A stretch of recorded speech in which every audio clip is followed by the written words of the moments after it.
नमस्कार दोस्तों, स्वागत है आपका हमारे चैनल में। आज हम बात करने वाले हैं माथे पर तिल होना शुभ या अशुभ। दोस्तों, ज्योतिष और सामुद्रिक शास्त्र कहता है तिल अपने आप में न अशुभ है और न ये शुभ है। असर उसकी जगह, रंग और चेहरे पर बाकी निशानियों पर निर्भर करता है।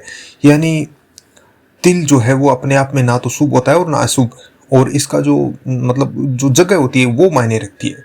आपके कहीं पर भी तिल हो तो वो जगह है ना, उसके हिसाब से इसको शुभ या अशुभ कहा जाता है। तो आज हम बात करेंगे माथे के ऊपर।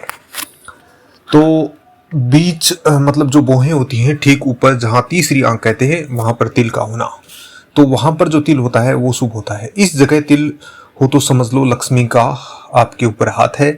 ऐसा आदमी बुद्धिमान, धनवान और नामी होता है। कहते हैं इस जगह तिल वाला अपने बूते पर बुलंदी पर पहुंचता है और राजयोग इसको कहा जाता है। दूसरा, दाहिनी भौहें के ऊपर, दाया माथा के जो ऊपर है वो तिल होना। यदि ये तिल है तो ये भी अच्छा है। यह है धन, मान, सम्मान और सरकारी नौकरी, ऊंचा पद आपको दिलाता है। ऐसा आदमी थोड़ा कंजूस हो सकता है, पैसे जमा कर लेता है, गुस्सा भी इसको अधिक आता है, पर उसी गुस्से से ये काम निकलवा लेता है। अब आता है बाईं भौहें के ऊपर, बायां माथा के ऊपर, थोड़ा अशुभ पर टाला जा सकता है।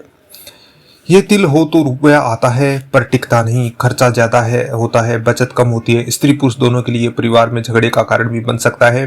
ज्योतिष कहता है ऐसे आमदनी जो आदमी होता है उसको नियमित दान करना चाहिए। माथे के ऊपर की तरफ तिल, बालों के पास ये तिल हो तो न मार, ये जो तिल होता है वो न शुभ होता है और न अशुभ होता है। पैसा हाथ लगेगा, मेहनत से कोई बड़ा उतार चढ़ाव नहीं है, बस अपनी औकात में रहकर रहना सिखा देता है। अब आता है माथे के बिल्कुल किनारे पर तिल, बगल में बालों के पास, ये जो है वो अशुभ होता है। यदि ये तिल हो तो झूठ बोलने की आदत, दोगला स्वभाव और लोगों से लड़ाई होती है। स्त्री के लिए ये तिल उसके पति के लिए परेशानी का कारण बनता है और बुढ़ापे में तकलीफ देता है। अब आता है अगला, माथे पर काला तिल, मिला जुला असर। काला तिल अगर बीच में हो तो दुश्मन डरते हैं पर लोग भी बुरा मानते हैं। काला तिल अगर नीचे भौहें के पास हो तो नौकरी जल्दी छूटती है, घर में झगड़े होते हैं। लाल या गहरा लाल तिल बहुत शुभ। लाल या तांबे जैसे रंग का तिल माथे पर अगर है तो सेना में नौकरी हासिल होती है, पुलिस में तैनाती होती है, ताकत और दबदबा बढ़ता है। ऐसा आदमी जिद्दी होता है पर अपने लोगों के लिए ढाल बनता है। उभरा हुआ गोल मटोल तिल शुभ होता है। ये जो है ये गुरु के प्रसाद जैसा है, लोग तुम पर भरोसा करेंगे, तुम पर सलाहकार बनेंगे, व्यापार अच्छा रहेगा। अगला है सपाट चिपटा काला तिल। ये राहु का प्रभाव माना जाता है। कसम खाकर भी लोग तुझ पर सच का जो तुम लोगों पर सच के ऊपर शक करेंगे। कोई अच्छा काम करोगे तो इससे बदनामी होगी। तो अब बात करते हैं स्त्री और पुरुष के जो माथे पर तिल होता है उसमें क्या फर्क होता है। तो हाँ जी, स्त्री और पुरुष के दोनों के जो माथे के ऊपर तिल होता है उसमें फर्क होता है। जैसे अब बात करते हैं पहले पुरुष की। माथे के बीच में तिल अगर पुरुष के है तो धन, नाम, नेतृत्व देता है, और पुरुष के दाईं तरफ माथे के तिल होता है तो नौकरी हासिल होती है और सरकारी लाभ मिलता है। अगर पुरुष के बाईं तरफ तिल होता है तो खर्चा अधिक होता है। भौहें के करीब तिल होता है तो क्रोध आता है। अब बात करते हैं स्त्री की।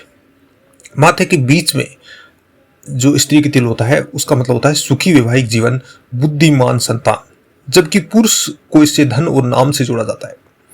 दाईं तरफ तिल स्त्री के लिए ससुराल में मान सम्मान बढ़ता है, और जबकि पुरुष के दाईं तरफ तिल जैसा कि हमने पहले बताया नौकरी मिलती है।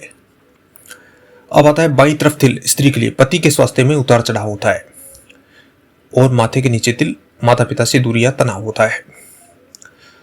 तो दोस्तों, ये थी कुछ बातें। अब यदि हम बात करें उपाय की, अगर आपके माथे के ऊपर तिल है और वो अशुभ फल देता है तो कुछ उपाय आप कर सकते हैं। जैसे काले तिल पर केसर का टीका लगा सकते हैं रोज। बाईं तरफ तिल है, शनिवार को गरीब को जूते चप्पल दे सकते हैं। किनारे वाला तिल है, सच बोलने की आदत डाल सकते हैं, बस 3 महीने में फर्क दिखेगा। तो ये थी तिलों की कुछ बात। यदि आपको ये वीडियो अच्छा लगा तो कमेंट करके जरूर बताइए। धन्यवाद।